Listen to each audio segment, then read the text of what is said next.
ನಮಸ್ಕಾರ ಎಲ್ರಿಗೂ ಮೇಘಾ ಡೈರೀಸ್ ಹೊಸ ಯೂಟ್ಯೂಬ್ ಚಾನಲ್ಗೆ ಸ್ವಾಗತ ಸುಸ್ವಾಗತ. ನಾನಿವತ್ತು ಬೆಳಿಗ್ಗೆನೇ ವ್ಲಾಗ್ ಮಾಡೋಕ್ಕೆ ಸ್ಟಾರ್ಟ್ ಮಾಡಿದ್ದೀನಿ. ಇದು ನನ್ನ ಮೊದಲನೇ ವಿಡಿಯೋ ಆಗಿರುತ್ತೆ. ಯಾರೆಲ್ಲ ನನ್ನ ವಿಡಿಯೋನ ಸಬ್ಸ್ಕ್ರೈಬ್ ಮಾಡದೆ ನೋಡ್ತಾ ಇದ್ದೀರಾ, ದಯವಿಟ್ಟು ಎಲ್ಲರೂ ನನ್ನ ಚಾನಲ್ಗೆ ಸಬ್ಸ್ಕ್ರೈಬ್ ಮಾಡೋದನ್ನ ಮಾತ್ರ ಮರಿಬೇಡಿ. ಇವತ್ತು ವೆದರ್ ನೋಡಿದ್ರೆ ಗೊತ್ತಾಗುತ್ತೆ ನಿಮಗೆ, ಸಿಕ್ಕಾಪಟ್ಟೆ ಮಳೆ, ರಾತ್ರಿಯಿಂದನೇ ಮಳೆ ಸ್ಟಾರ್ಟ್ ಆಗಿಬಿಟ್ಟಿದೆ. ಎಷ್ಟು ಮಳೆ ಅಂತಂದರೆ ಅದು ಹೇಳೋದಕ್ಕೆ ಆಗೋಲ್ಲ, ಸಿಕ್ಕಾಪಟ್ಟೆ ಮಳೆ ಇದೆ. 2-3 ದಿನದಿಂದ ಈ ಕಡೆ ಮಳೆನೇ ಇರಲಿಲ್ಲ. ಇವತ್ತು ಆಷಾಢ ಒಂದನೇ ದಿನ. ಇಲ್ಲಿ ಜನಗಳು ಹೇಳೋ ಪ್ರಕಾರ ಆಷಾಢಕ್ಕೆ ಮಳೆ ಸ್ಟಾರ್ಟ್ ಆಗುತ್ತೆ, ದೊಡ್ಡ ದೊಡ್ಡ ಮಳೆಗಳೇ ಬರುತ್ತೆ ಅಂತ. ಮಳೆ ಆದ ಕಾರಣ ನಮ್ಮನೆಯವರು ಇವತ್ತು ರಜೆ ಹಾಕೋಬಿಟ್ಟಿದ್ದಾರೆ. ಮತ್ತು ಇವತ್ತು ಶನಿವಾರ ಬೇರೆ, ನನ್ನ ಮಗಳಿಗೆ ಸ್ಕೂಲಿಲ್ಲ. ಅವಳು ಬೆಳಗ್ಗೆನೇ ಟಿ ವಿ ಮುಂದೆ ಕೂತ್ಬಿಟ್ಟಿದ್ದಾಳೆ. ಅವಳಿಗೆ ಇವತ್ತು ಸ್ಕೂಲಿಲ್ಲ ಅನ್ನೋದಕ್ಕೆ ಸಿಕ್ಕಾಬಟ್ಟೆ ಬೇಜಾರು. ಡೈಲಿ ಬೆಳಗ್ಗೆ ಆಯಿತು ಅಂದರೆ ಸ್ಕೂಲು ಬಸ್ಸು ಅಂತ ಓಡಬೇಕಿತ್ತು, ಇವತ್ತು ಅದಿಲ್ಲ, ಸಿಕ್ಕಾಬಟ್ಟೆ ಬೇಜಾರಾಗ್ಬಿಟ್ಟಿದ್ದಾಳೆ. ಅದ್ರ ಜೊತೆಗೆ ಸಿಕ್ಕಾಬಟ್ಟೆ ಮಳೆ ಅಂತ ನಾನು ಇವತ್ತು ಕ್ಲಾಸ್ಗೆ ಹೋಗಿಲ್ಲ, ನಾನು ರಜೆ ಹಾಕೊಬಿಟ್ಟಿದ್ದೀನಿ. ಮಗಳು ಮನೆಯವರೆಲ್ಲರೂ ಮನೇಲಿರಬೇಕಾದ್ರೆ ಕ್ಲಾಸ್ಗೆ ಹೋಗೋದಕ್ಕೆ ಆಗಲ್ಲ. ನಾನಿವತ್ತು ನಿಮಗೆ ಕೇರಳ ಸ್ಟೈಲ್ ಹಲಸಿನ ಹಣ್ಣು ಹಲ್ವಾ ಮಾಡೋದು ಹೆಂಗೆ ಅಂತ ಹೇಳ್ಕೊಡ್ತೀನಿ. ನಾನು ಇದುವರೆಗೂ ಮಾಡಿಲ್ಲ, ನಮ್ಮ ಅತ್ತೆ ತುಂಬ ಸಾರಿ ಮಾಡಿದ್ದಾರೆ, ನನಗೆ ಸಿಕ್ಕಾಪಟ್ಟೆ ಇಷ್ಟ. ಇದ್ರ ಟೇಸ್ಟ್ ಒಂಥರ ಬೇರೆಯೇ. ಮತ್ತು ಕಳೆದ್ರೆ ಕೇರಳದಲ್ಲಿ ಹಲಸಿನಕಾಯಿ ಸೀಸನ್ ಆದ ಕಾರಣ ಎಲ್ಲರ ಮನೇಲೂ ಇದು ಕಾಮನ್ ಆಗಿಬಿಟ್ಟಿರುತ್ತೆ. ಬೆಳಗ್ಗೆ ಮಧ್ಯಾಹ್ನ ರಾತ್ರಿ ಎಲ್ಲನೂ ಇದರಿಂದ ಏನೇನು ಮಾಡೋಕ್ಕಾಗುತ್ತೆ ಅದು ಎಲ್ಲ ರೀತಿ ವೆರೈಟಿ ತಿಂಡಿಗಳನ್ನ, ಅಡುಗೆಗಳನ್ನ, ಪಲ್ಯಗಳನ್ನ, ಪಾಯಸಗಳನ್ನ ಎಲ್ಲನೂ ಮಾಡಿ ತಿಂತಾ ಇರ್ತಾರೆ. ನಾನು ಕರ್ನಾಟಕದಿಂದ ಬಂದಿರೋದ್ರಿಂದ ನನಗೆ ಅಷ್ಟು ಪಲ್ಯ ಪಾಯಸ ಎಲ್ಲ ಅಷ್ಟು ಇಷ್ಟ ಆಗೋಲ್ಲ. ನನಗೆ ಹಲಸಿನ ಹಣ್ಣು ಸಿಕ್ಕಾಪಟ್ಟೆ ಇಷ್ಟ. ನಾನು ಬೇರೆ ವೆರೈಟಿನೂ ನಾನು ಇದುವರೆಗೂ ತಿಂದೂ ಇಲ್ಲ, ಕೇಳಲಿಲ್ಲ. ಇಲ್ಲಿ ಬಂದಮೇಲೆ ಹಲಸಿನ ಹಣ್ಣಿಂದ ಇಷ್ಟೊಂದೆಲ್ಲ ವೆರೈಟೀಸ್ ಇರುತ್ತೆ ಅಂತ ಇಲ್ಲಿ ಬಂದಮೇಲೆ ನನಗೆ ಗೊತ್ತಾಗಿದ್ದು.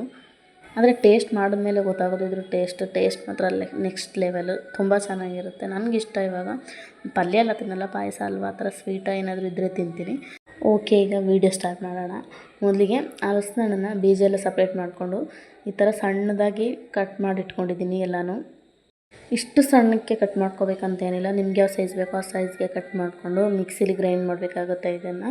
ಮತ್ತು ಇದ್ರ ಜೊತೆಗೆ ನಮ್ಮ ಮನೆಯವ್ರಿಗೆ ಕೆಲಸ ಇಲ್ಲ ಅಂತೇಳಿ ತೆಂಗಿನಕಾಯಿ ಸುಲಿಯೋ ಕೆಲಸ ಕೊಟ್ಬಿಟ್ಟಿದ್ದೀನಿ. ನನ್ನ ಮಗಳಿಗೆ ಟಿ ವಿ ನೋಡಿ ಸಾಕಾಯಿತು ಅನಿಸುತ್ತೆ, ಆಟ ಆಡ್ತಾ ಇದ್ದಾಳೆ. ಆ ಮಳೆ ಹೋಯಿತು, ಬಿಸಿಲು ಬಂದಿದೆ, ಮತ್ತೆ ಯಾವಾಗ ಮಳೆ ಬರುತ್ತೆ ಅಂತ ಗೊತ್ತೇ ಆಗೋಲ್ಲ. ಮತ್ತು ಒಂದು ತೆಂಗಿನಕಾಯಿ ಸಾಕು ಅಂತ ಅನಿಸುತ್ತೆ. ತೆಂಗಿನಕಾಯಿ ಪೂರ್ತಿ ತುರ್ಕೊಂಡಿದ್ದೀನಿ. ನೀವು ಹಲಸಿನ ಹಣ್ಣು ಎಷ್ಟು ತಗೋತೀರಾ ಆ ಮೆಜರ್ಮೆಂಟ್ ಮೇಲೆ ತೆಂಗಿನಕಾಯಿ ತಗೋಬೇಕಾಗುತ್ತೆ. ನಾನು ಅರ್ಧ ಹೋಳು ಹಲಸಿನ ಹಣ್ಣು ತೊಗೊಂಡಿದ್ದೀನಿ. ಅರ್ಧ ಹೋಳು ಅಂದರೆ ಒಂದು 30-40 ತೊಳ ಇರುತ್ತೆ. ಅದನ್ನು ಮಿಕ್ಸಿಲಿ ನೈಸ್ ಪೇಸ್ಟ್ ಮಾಡ್ಕೊಳ್ಳುವ. ಫುಲ್ ನೈಸಾಗಿರಲಿ, ಅದನ್ನು ನನಗೆ ಗೊತ್ತಿಲ್ಲ ಏನು ಮಾಡಬೇಕಂತ. ನಾನು ನಮ್ಮ ಅತ್ತೆ ಹತ್ರ ಕೇಳ್ಕೊತೀನಿ, ನಾನು ಇದುವರೆಗೂ ಟ್ರೈ ಮಾಡಿ. ಮತ್ತು ಹಲಸಿನ ರುಬ್ಬಕ್ಕೆ ಮಾಡಿರೋದು ಮಾತ್ರ ನೀರು ಬೇಕು ಅನಿಸಿದ್ರೆ ನೀರು ಹಾಕ್ಕೊಳ್ಳಿ. ಏನಕ್ಕೆ ಅಂದರೆ ಎಲ್ಲ ಹಲಸಿನ ಹಣ್ಣು ಒಂದೇ ಥರ ಇರೋಲ್ಲ, ಒಂದೊಂದು ಗಟ್ಟಿ ಇರುತ್ತೆ, ಒಂದೊಂದು ಸ್ವಲ್ಪ ನೀರಿನಂಶ ಜಾಸ್ತಿ ಇರೋದು ಇರುತ್ತೆ. ಬೇಕು ಅಂತ ಅನಿಸಿದ್ರೆ ಹಾಕ್ಕೊಳ್ಳಿ ನೀರನ್ನ. ಮತ್ತು ಇದನ್ನ ನೈಸ್ ಪೇಸ್ಟ್ ಮಾಡ್ಕೊಳ್ಳಿ. ಆ ಕಲರ್ ನೋಡಿದ್ರೇ ಸಿಕ್ಕಾಬಟ್ಟೆ ಖುಷಿ ಆಗಿಬಿಡುತ್ತೆ. ಏನಕ್ಕಂದರೆ ಒಂಥರ ಎಲ್ಲೋ ಕಲರು, ಮತ್ತು ಆ ಸ್ಮೆಲ್ಗೆ ತಿಂದುಬಿಡ್ಬೇಕು ಅಂತ ಅನಿಸುತ್ತೆ. ರುಬ್ಕೊಂಡ್ಮೇಲೆ ಈ ಥರ ಬರ್ತಾಯಿದೆ, ಕಲರ್ ನೋಡಿ ಏನು ಸಖತ್ತಾಗಿದೆ ಅಂತ. ನೆಕ್ಸ್ಟ್ ಇದಕ್ಕೆ ನಮಗೆ ನಾವು ಆಗಲೇ ತುರಿದಿಟ್ಕೊಂಡಿರೋಂಥ ತೆಂಗಿನಕಾಯಿಂದ ಹಾಲನ್ನ ಸಪ್ರೇಟ್ ಮಾಡ್ಕೋಬೇಕು. ತೆಂಗಿನೆಲ್ಲ ಹಾಕಿದ್ರೇ ಇದಕ್ಕೆ ಟೇಸ್ಟ್ ಬರೋದು. ಬೇಕಿದ್ರೆ ನೀವು ತುಪ್ಪನೂ ಹಾಕೋಬೋದು. ತೆಂಗಿನ ಹಾಲನ್ನ ನೀಟಾಗಿ ರುಬ್ಕೊಂಡು ಹಾಲು ಸಪ್ರೇಟ್ ಮಾಡ್ಕೊಳ್ಳೋಣ. ಫಸ್ಟ್ ಹಾಲು ಏನು ಸಿಗುತ್ತೆ ಅದನ್ನ ಮಾತ್ರ ಹಾಕೋಬೇಕಾಗಿರೋದು, ಮತ್ತೆ ಗ್ರೈಂಡ್ ಮಾಡಿ ಹಾಕ್ಬಾರ್ದು. ಫಸ್ಟ್ ಹಾಲನ್ನ ಮಾತ್ರ ತೆಗೆದು ಸಪ್ರೇಟ್ ಮಾಡಿ ಅದ್ರ ಜೊತೆಗೆ ಮಿಕ್ಸ್ ಮಾಡಿ ಸ್ವಲ್ಪ ನೀರು ಹಾಕಿ ಗ್ರೈಂಡ್ ಮಾಡಿದ್ರೆ ಸಾಕು, ಅದು ನುಣ್ಣಗಾಗಬೇಕಂತ ಏನಿಲ್ಲ. ನೆಕ್ಸ್ಟ್ ಇವಾಗ ತೆಂಗಿನಲ್ಲಿ ಸಪ್ರೇಟ್ ಮಾಡಿ ಇಟ್ಕೊಂಡು ನಾವು ಮುಂಚೆ ಹಲಸಿನ ಹಣ್ಣು ಏನು ಪೇಸ್ಟ್ ಮಾಡಿ ಇಟ್ಕೊಂಡಿದ್ದೋ ಅದನ್ನು ಈ ಥರ ಒಂದು ಪಾತ್ರೆಯಲ್ಲಿ, ನಿಮ್ಮ ಮನೇಲಿ ಉರುಳಿ ಅಂತ ಏನಾದಿದ್ರೆ ಈ ಕಡೆ ಉರುಳಿ ಅಂತಾರೆ ಅದನ್ನು, ಆ ಪಾತ್ರೆಗೆ ಏನಂತಾರೆ ನಮ್ಮ ಕಡೆ ಗೊತ್ತಿಲ್ಲ, ಇಲ್ಲಿ ಉರುಳಿ ಅಂತಾರೆ. ಅದರಲ್ಲಿ ಮಾಡಿದ್ರೆ ನಾವೇನು ಮಾಡ್ತೀವಿ ಹಲ್ವಾದು ಅಡಿ ಹಿಡಿಯಲ್ಲ ಅಂತ ಹೇಳ್ತಾರೆ. ಈ ಕಡೆ ಎಲ್ಲ ಇದು ಎಲ್ಲರ ಮನೇಲೂ ಇದ್ದೇ ಇರುತ್ತೆ ಕಂಪಲ್ಸರಿ. ನಮ್ಮ ಕಡೆ ಇದನ್ನು ಏನಂತಾರೆ ಅಂತ ಗೊತ್ತಿಲ್ಲ, ನಿಮ್ಗೇನಾದ್ರು ಗೊತ್ತಿದ್ರೆ ಅದನ್ನ ಕಮೆಂಟ್ ಮಾಡಿ. ಅದನ್ನು ಇವಾಗ ಈ ಪಾತ್ರೆಗೆ ಉರುಳಿಗೆ ಹಾಕ್ಕೊಂಡು ಮತ್ತು ಆ ತೆಂಗಿನ ಹಾಲು ಏನಿತ್ತು ಅದನ್ನು ಇದ್ರ ಜೊತೆಗೆ ಸೇರಿಸಿ ಒಲೆ ಮೇಲೆ ಇಡುವ. ಓಕೆ, ಈಗ ಇದನ್ನ ಒಲೆ ಮೇಲೆ ಇಟ್ಟಾಯಿತು. ನಮ್ಮ ಅತ್ತೆಗೆ ಜಾಸ್ತಿ ಗ್ಯಾಸ್ ಮೇಲೆಗಿಂತ ಅಡುಗೆ ಒಲೆಯಲ್ಲಿ ಮಾಡೋದೇ ಸಿಕ್ಕಾಪಟ್ಟೆ ಇಷ್ಟ. ಅಂದರೆ ಸೌದೆ ಒಲೆಯಲ್ಲಿ ಮಾಡೋದು ಸಿಕ್ಕಾಪಟ್ಟೆ ಇಷ್ಟ. ಮತ್ತು ಇದಕ್ಕೆ ತುಂಬ ಟೈಮ್ ಬೇಕು, ಇಲ್ಲಾಂದರೆ 1 ಗಂಟೆ ಟೈಮ್ ಬೇಕಾಗುತ್ತೆ. ಇದು ಹಲ್ವಾ ಆಗಿ ಗಟ್ಟಿಯಾಗಿ ಬರಬೇಕಂದ್ರೆ ತುಂಬ ಟೈಮ್ ಹಿಡಿಯುತ್ತೆ. ಇದನ್ನು ಮೀಡಿಯಮ್ ಫ್ಲೇಮಲ್ಲಿ ಇಟ್ಕೊಂಡು ಮಿಕ್ಸ್ ಮಾಡ್ತಾನೇ ಇರಬೇಕು, ಕೈ ಬಿಡಲೇಬಾರ್ದು. ಯಾಕಂದರೆ ಅಡಿ ಹಿಡಿಯಲ್ಲ, ಆದರೂ ಕೆಲವೊಂದು ಪಾತ್ರೆಯಲ್ಲಿ ಅಡಿ ಹಿಡಿಯುತ್ತೆ. ಇದನ್ನ ಕಂಟಿನ್ಯೂಸ್ ಆಗಿ ಮಿಕ್ಸ್ ಮಾಡ್ತಾನೆ ಇರಬೇಕು. ನಾವು ಎಷ್ಟೊತ್ತು ಮಾಡ್ತೀವಿ, 1 ಗಂಟೆ ಟೈಮ್ ಮಾಡ್ತೀವಿ ಅಂದರೆ 1 ಗಂಟೆ ಟೈಮ್ ಸಹ ಇದನ್ನ ಮಿಕ್ಸ್ ಮಾಡ್ತಾನೇ ಇರಬೇಕು. ಇದು ಸ್ವಲ್ಪ ರಿಸ್ಕಿ ಕೆಲಸನೇ. ನಮ್ಮ ಅತ್ತೆ ಮಾಡ್ತಾಯಿರೋದ್ರಿಂದ ನನಗಷ್ಟು ಏನು ಇದು ಅನಿಸಿಲ್ಲ.